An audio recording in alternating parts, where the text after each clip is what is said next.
Hi there, this is Gerrit from Sacred Steel, Germany. It's freezing fucking cold in Poland, so I have to wear a lot of shit, and I don't look metal at all. Forgive me for this. We're playing tomorrow with Destroyers, and another old band. What was the name? Stos. And we're really looking forward to that. See you there tomorrow. And I'm Zdan, Hopefully. and this is What the Fast podcast.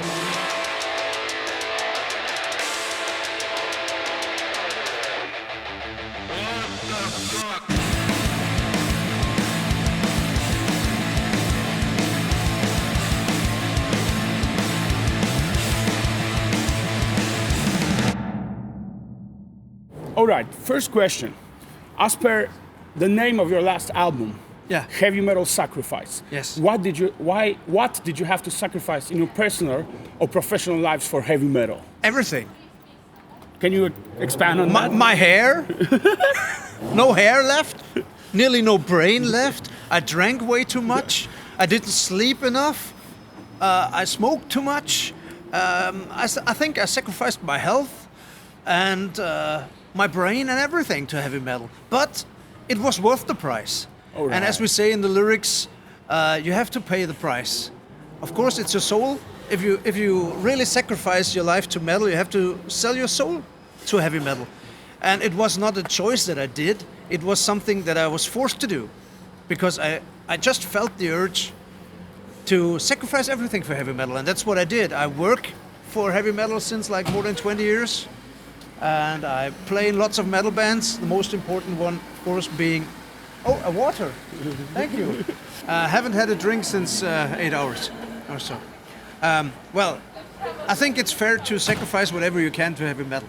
It's not a must, but if you feel like I feel, then you have to sacrifice whatever you can to heavy metal. Okay. And staying on the topic of the last album, I would say, and many people did say, that it's more traditionally inflected than some of the other stuff. Yes. Because Iron Blessings and Slaughter Prophecy had harsh vocals, Yes. blast beats even sometimes, more extreme influences, and then you came back to very classically inflected, very traditional set of metal tunes. Yes. Why? Well, that's an easy question, because we went harsher and heavier and more aggressive because everybody else that was playing so-called power metal was going into the opposite direction. Everybody was playing like fan-pleasing, whatever, sing-along bullshit, and we said, hey, we don't like this. We want to be metal. We want metal to be like in your face, aggressive, from the bottom of your heart, and a kick in your face. And so back then, this was a reaction to everybody else watering it down. Now, after we had so many aggressive stuff going on, and well, I turned 50 this year, so you rethink stuff, and then you are like more, well, why the fuck do I have to be pissed all the time? Why the fuck do I have to be so angry all the time? Relax, boy. You're close to death, Fuck it. Enjoy life, and do what you love the most, and don't be a raised middle finger to everybody else. You don't need to do this anymore. Just play good heavy metal, and if you have a catchy chorus, sing a fucking catchy chorus, So it's just, we grew up. I grew up. It took me like 25 years to grow up, but it worked, and I'm more than happy with the last record. Maybe it's my favorite record. I'm not totally sure, because you need more years to come along to compare it to the other stuff, but right now it feels like my absolute favorite Sacred Steel record, because it's got some aggressive parts in it, but not too much, and it's so diverse, and the production is great. So I think all in all, it's the most complete record that we did. So I guess we will try to do this, a similar record next time again. But will the extreme stuff maybe come back sometime in the future? Well, you never know. Okay. It depends what the guys, if they have a riff like for Under the Banner of Blasphemy on Bloodshed Summoning, and this guy shreds like hell, and I'm like, that's a good one. And maybe I saw some bullshit on TV, like fucking priests raping little children or something. Then maybe I come up with some aggressive stuff. But with the last record, I was more in a storytelling mood and more in a old school metal way, but not too pissed off mood. So we gotta see. I mean, we just wrote 3 songs for the next for 3 new songs, and after this gig we stopped doing gigs. We will write songs, and we will see what those songs will turn out to be. The first 3 songs we wrote now are pretty traditional, and would have also been okay on the last record, I'm sure. There's one ugly duckling in your discography. Which one? Most of your albums are well produced, fairly well produced, I would say. And then there's Hammer of Destruction. Yeah, well, that one didn't really work out. I mean, we were so proud to be able to work with Harris Jones. He did my favorite record of all time, Die Healing from St. Vitus. And we thought it would be a win-win situation. But somehow the recording was okay, but the mixing didn't work out. And we drank too much as well. I was there for 3 weeks, and I had a very bad period in my life. Lots of trouble with my now ex-wife and all that shit going on. And so the brain wasn't there, you know. And we wanted too much. We were too unpolished. We were too unfocused. Some of the songs weren't that good. So, well, like you say, you gotta have one ugly duckling. There's still some good stuff on it, and like Impaled by Metal or Hammer of Destruction or Maniacs of Speed. So or maybe where Demons Dead to Dread could have been a good song, but the production sucks. Black Church is a great song, but the production sucks. Yeah. Is there a chance you will maybe remix it in the future? No, I doubt it. I mean, who would be interested in that? Maybe you, maybe me, but that's not enough to pay off. It wasn't Harris Jones' fault. I mean, he's a great guy and he's a fantastic producer, but I think the mixture didn't work out back then somehow. Let's switch topics a little bit. I want you to compare 2 situations. When you started doing this, when heavy metal and power metal were kind of rising up, but not in the form we like the most. No. And now, when you write a new wave of traditional metal, you get a shit ton of great bands. True. Or even mediocre bands, but even if 10% of them are good, that's still a shit ton. That's true. So compare those 2, compare this evolution of hammer fallish power metal that rised up then. How do you feel now when traditional metal is now considered the metal proper, the metal that we like? I think everything has turned out for the better, and I would have never thought so. I mean, I was a grumpy young man for like 20, 30 years because I thought nobody cherishes the real good metal. And nowadays we have like fantastic magazines, printed magazines like Death Forever, which is like unbelievable. And we have such great festivals devoted to doom, thrash, heavy metal, all the good stuff in metal. And this was not existing when we started. When we started, Rammstein was the big thing, Marilyn Manson came up and all that. And I mean, Sacred Steel was, we did this because we wanted to go back to the absolutely the core tradition, the core of Omen, Jack Panther, exactly, Vicious like stuff that Rumors. nobody was interested in the mid-90s. And we wanted to keep Except this... King Fowley. Except, of course, King Fowley, sure. There were some people, but they were scattered all over the planet. But nowadays you have this... you have a big scene worldwide. And this is just fantastic. I mean, we're living it. We are able to live a dream. And it's just... I can only... Well... say it again, it's just absolutely fantastic to be on this planet now with a metal scene like this worldwide. I would have wished it would have been like this 30 years ago. It wasn't 20 years ago. We are living in the golden age now. And do you feel like, or do they treat you like elders of that kind of scene? The senior band that has lived it and been through it? Not yet. They don't? No, I think this takes... I'm in the metal scene since 40 years now. Okay. And I've seen so many bands come in and go. come and go, and I've seen so many legends come and go, and so many bands taking a break of 15 years, then coming back and being hailed as whatever the second godfathers, coming of whatever, coming of Christ or something. There are not many bands that really, like Tankard, kept it going, or Sodom, kept it going for 30 plus whatever years. Yeah. And that's where I take my hat off. Bands that went through everything, like from playing pops again in the 90s. And now they're big again, which is great. So I lost the question somehow. Oh yeah, I asked you if young bands treat you like mentors, the guys. Well, that there have- are some, of course. If you meet like 20 years old, as I said, I'm turning 50. There are, of course, people and bands that come up to me and say, well, whatever, kudos to you. But I only followed the people before me. So okay. if I meet, whatever, the singer from Pentagram or the late Mark Shelton, I was always like, this is all right, all right. Yeah, I'm not worthy. We're not worthy. You know, so I think that's just natural. Do you have, as a person who has been in this 40 years, a lesson for younger up-and-coming bands?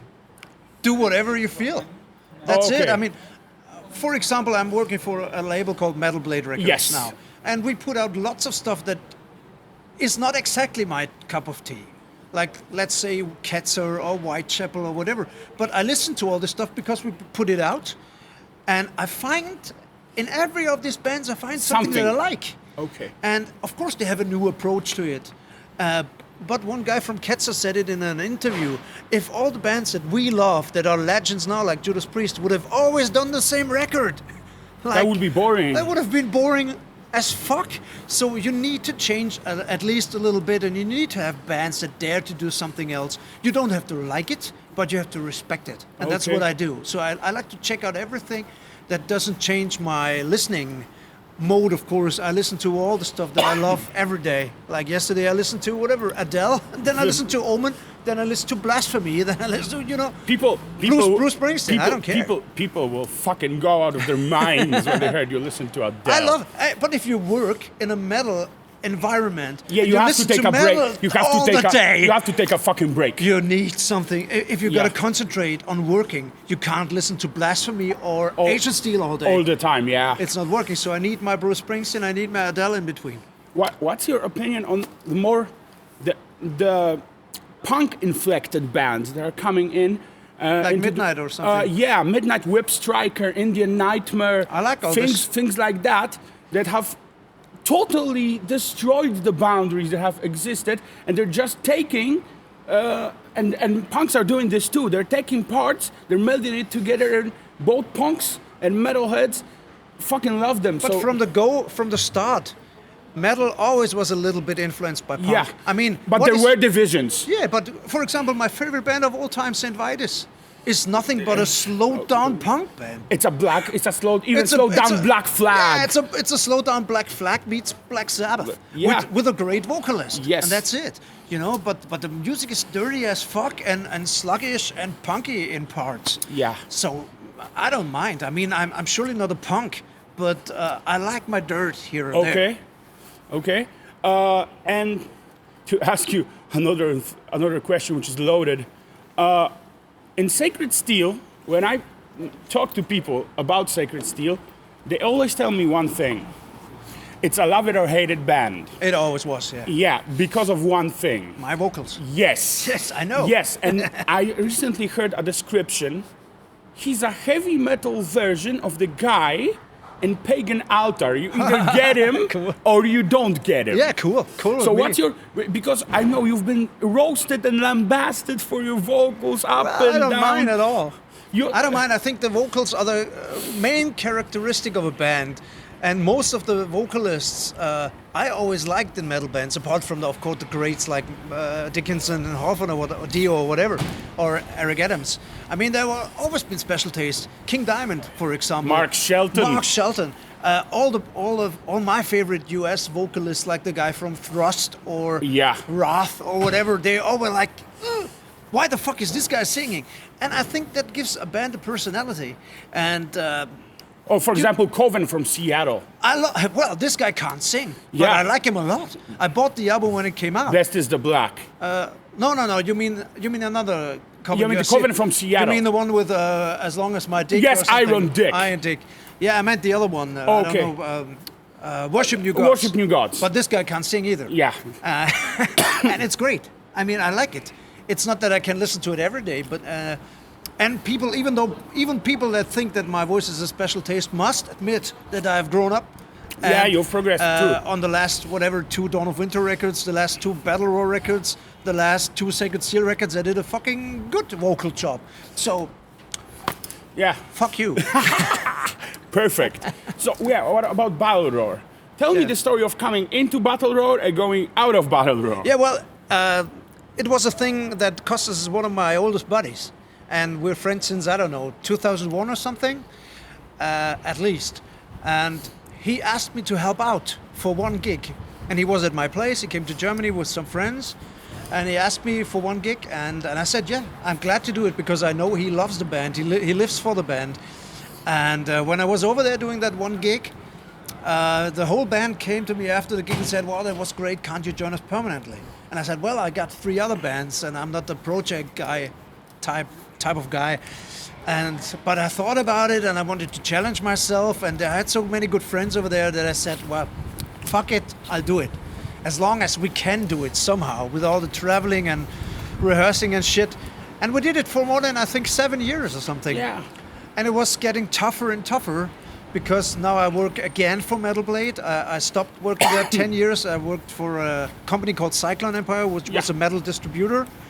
And a label. And a label. And I returned to Metal Blade, and now I have even more work, which is great. I mean, I love working there, but it's a shitload of work. And I have 3 bands, and I have a girlfriend from Austria, I have a son, and I'm turning 50. I have so much shit going on in my fucking body, eye problems, whatever. So I can't do all this shit anymore, and I had to cut things. And I was thinking hard, and I said, okay, it's not easy working that Battle Roar thing. And I said, Kostas, we got to find a solution here. I can't do it anymore, And like starting doing, he calls me and says, you know what, we got a gig in Cyprus or something. You got to learn a full set. And I'm like, what the fuck? Because most of the stuff is not like here and here all the time. So it's always a lot of work. And this time I said, oh, you know what, we do that one gig. And then please look for another guy because I just can't continue like this anymore. And it's not fair continuing if you can't give 100%. 100%. It's not fair. But how would you compare Sacred Steel and Battle Roar as far as vocal complexity or vocal approach? They are very different. But how did you differentiate those? That's very easy too. Thanks for the question though. It's an easy question though because Kostas and Themios, the guys who were like taking care of me when we were recording the Battle Roar stuff, they always told me what to do. Okay. Not like with Sacred Steel where those guys always say, okay, we have a beer and we come when you're finished, This time those guys were like giving me feedback and saying, could you try this a little more aggressive? Could you try this a little more harmony? Could you put this on top? Could you do this another way? Can we try this? Can we try that? And that was very challenging and very interesting for me because I don't label myself as a singer. I'm not a professional or whatever. But I like to sing, like other people sing in the shower. I like to sing in the shower too. And I never was a real musician or trained musician. And those guys really raised the bar. Okay. And that's why the stuff is so different because I had to view it from a different angle here or there and try different things. If you could join one band from the new wave of bands and sing for them just for one record, which one would you pick? That's not an easy one because I'm not listening too much to that much new stuff anymore. People always tell me about. Of course, I heard Visigoth. They're a Metal Blade. Of course, Gatekeeper, Sanhedrin, and all these bands. There's so much stuff coming out, and always people ask me, "Have you heard it yet?" And I'm like, "No, I haven't even listened to the new Candlemass record." And I'm a big fucking Candlemass fan, but there's so much stuff coming out, And I have to listen. I'm an old fuck. I have to listen to my favorite records every day. Yeah. So this takes time. It's not an easy one. A new band. Well, what was Fairly it? new, let's say. Fairly new. let's see, maybe a band I've seen lately or something. Well, I've seen Savage Master. That was pretty nice, I must say. But she's doing a great job. Yeah. Maybe a song. And she's with, nicer on the eyes. True. Maybe I would do a song with Savage Master or Visigoth. Visigoth is a great choice. Yeah. That guy, He's those fantastic. those vocals are beyond amazing. He's they make great. the record. Yeah, he's if, great. if he didn't have that much of a good voice, the record would not be that good. The new one, The Conqueror's Oath. But look, that's a good example for stuff that maybe 20 years ago I would have thought is a little bit too cheesy. But now I really love it. It's fantastic. It's They really good. have very good vocal lines and melodies, and they have choruses that stick Every in your song head. is a hit. Yeah. That's the thing. And it's not bad to write hits. It's absolutely okay to write hits. Yeah, which Sacred Steel song would you say it's closest to a hit? Well, we have one hit. I I think War Gods of Metal is a song that, I mean, it was covered by Stormlord back then. I would say, yeah, there's a song on that record, but not that one. Heavy metal. To the end. Sure. Yeah. If I would say, well, what is a hit? I mean, for me, the best song we ever did is Let There Be Steel. Let There Be Steel? This is for me the song which, if I would have to show one song to somebody and say, what is your band like? I'd say, listen to this. See, I have two of your favorite songs that are completely different. Tonight, The Witch is Right. It's also fantastic. And At the Sabbath of the Possessed, The I Witch like is that Right too. again. I like that too. Those are trashy motherfucking But we could songs. never play that live because the vocals are like. You wouldn't? I hoped you would. It's play too that. much. Okay. I couldn't do it because in the studio I did one line and then the second line. Okay. So I would need another singer doing the other voice. Oh, yes. But tonight, The Witch is Right, we'll play again live. Oh, that would be awesome. Unfortunately, Yes. not tomorrow. But we will play it live again because It's it's one of my awesome. favorite tracks too. Awesome. How do you recall the first gig in Poland, in Bielsko-Biała, before Omen? Well, I don't recall that much, but because honestly, back then I was a heavy drinker. I only drink water nowadays, which is better for my health. And I was stupid to think that the Polish vodka would be like the German vodka. Yes. Bart Gabriel, a friend of mine, laughed at me when I was lying somewhere in the club like this, and he said, you drank Polish vodka. Yeah, fucking it's idiot." not like German vodka at all. No, and I drank the same amount, so I was Even like totally even the fucked. sherry vodka that we drink is not the same No, like yours. I couldn't stand it. It was way too much. So while the others were like continue shopping and whatever, I was puking my ass out next to the next. But the gas concert station. itself? I don't remember. Oh, I okay. just remember there were lots of people. It was great singing with. I think the Omen guy was on stage at a song, at one of our songs, and I was on stage singing a song with Omen. I think I'm not so sure because I was so drunk. I'm sorry. Don't worry. But I got good memories overall because people told me the next day that I was crawling up the stairs at night on all my fours. How, let's put it this way. How would you see the future of metal? Because you know that I asked this question to Gatekeeper, and I want to know your opinion too, because you might have a different perspective. You're in it probably longer. The big guys are going to pack it up sooner or later. Maiden, have to. Priest, everything. And there is some naysaying that metal will die down and it will go away. I don't think so. I think everything will come You know- back to the underground and stay there, and everything will be happy. There will always be a strong underground. I'm absolutely sure. But metal has also like left so many impressions and let's say hard rock. I mean, when Led Zeppelin, Black Sabbath, and all those bands started, nobody would have thought that nowadays they would be played in classic radio and all that. And a band like AC/DC, I mean, when I was 10 years old and listened to AC/DC, this band was something that was dirty to the mainstream, and nobody wanted to listen to that. Nowadays, people my age, normal people, listen to AC/DC. You can buy AC/DC in whatever next store, you know. So things change, and I think in 20, 30 years, Iron Maiden, Priest will be classic rock, and this stuff will be on regular radio. Because people like us who listen to this stuff all their lives, there are many people like us on this planet. Yeah. Metalheads, if you watch a Maiden DVD, you see metalheads are worldwide, everywhere. and they're the same people, no matter what color, no matter nothing. Very much Everybody so. is the same. So I think those people have the music in their hearts, and this can and will never die. Oh, okay. Not underground, not overground. It will stay forever. As long And as there are people, there will be heavy music. And if it dies, the dead will walk the earth. Absolutely. Because that was a quote from a guy in Greece once. I stole it from a guy in Okay. Greece. Because that's what I thought.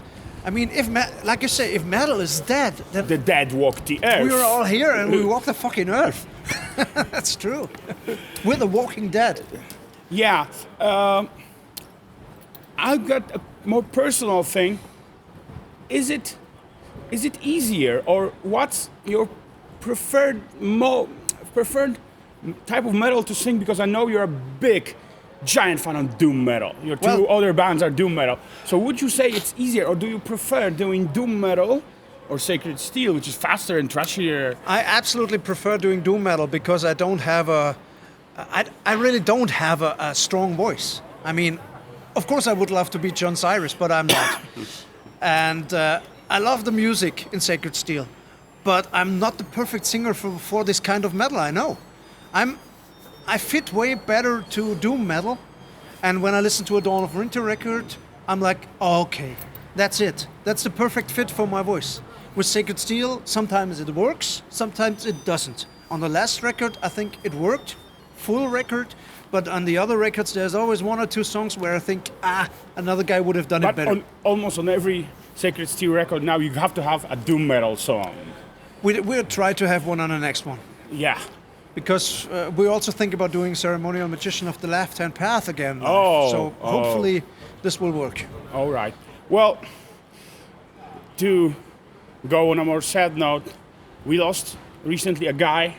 Mark Shelton? If there's a guy that could be named a legend, a prodigy, He was. a good man among the Absolutely. metal scene, he was that guy. Do you have any recollections or stories or impressions? Well, the of Mark? first story that I have is like in 2000, when they played, I think it was in 2000, they played the Bang Your Head Festival in Germany, first time I think European show.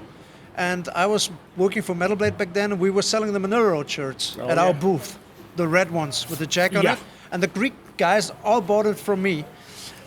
So if you see pictures from there, there's always a sea of red Greek guys wearing the shirt. In the middle, it's me without a shirt, singing along.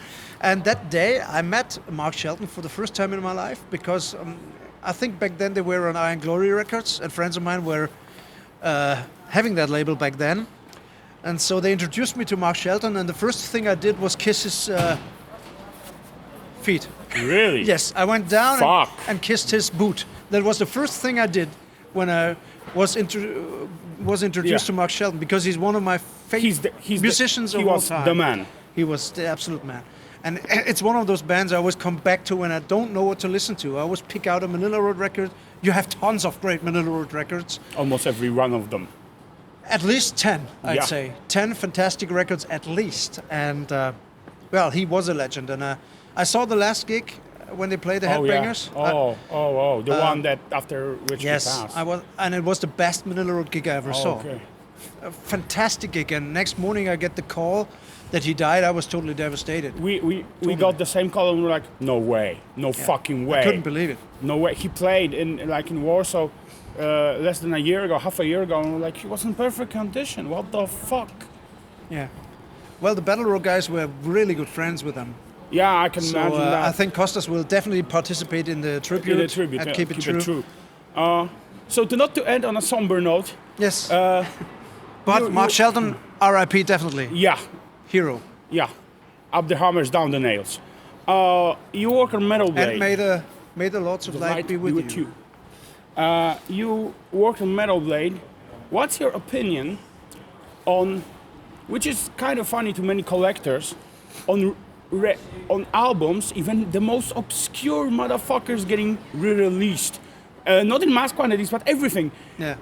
I think Metal Blade itself is releasing the Juggernaut records. Oh man, Juggernaut. I was waiting and searching for that record, Trouble Within, for 35 years. Yeah, it's only on vinyl. It was never out on CD, and I was I was begging bootleggers to fucking bootleg it, so I have it on CD finally.